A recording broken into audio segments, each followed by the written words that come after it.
মেঘভাঙা বৃষ্টির জেরে কেদারনাথে আটকে প্রায় 200 তীর্থযাত্রী। বুধবার উত্তরাখণ্ডের ভারী বৃষ্টিপাতের জেরে 2 শিশুসহ 4 জনের মৃত্যু হয়েছে। একটি বাড়ি ধসে আহত হয়েছেন আরও 9 জন।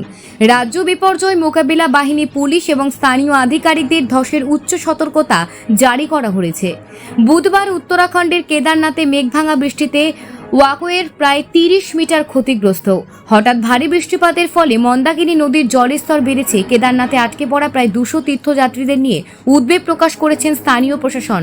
যারা মন্দিরে যাওয়ার পথে আটকে, তাদের নিরাপত্তা স্থানে থাকার পরামর্শ দেওয়া হয়েছে। মেঘভাঙা বৃষ্টি আর ধসে উত্তরাখণ্ডের মৃত্যুর সংখ্যা বেড়ে হলো 12, নিখোঁজ 50 জন। সবচেয়ে ক্ষতিগ্রস্ত 4টি জেলা, তার মধ্যে রয়েছে হরিদ্বার, টিহরি, দেহরাদুন এবং চামুলি। এই 4 জেলাতেই বহু ঘরবাড়ি ভেসে গিয়েছে, রাস্তা ভেঙে গিয়েছে, নিখোঁজ অনেকে। ভারী বৃষ্টির জেরে দেরাদুনের বহু এলাকা প্লাবিত হয়েছে। মৌসম ভবন জানিয়েছেন, গত 24 ঘন্টা দেরাদুনে 172 মিলিমিটার বৃষ্টি হয়েছে। হরিদ্বারে রোশানাবাদের সবচেয়ে বেশি বৃষ্টি হয়েছে, সেখানে গত 24 ঘন্টায় বৃষ্টির পরিমাণ 210 মিলিমিটার।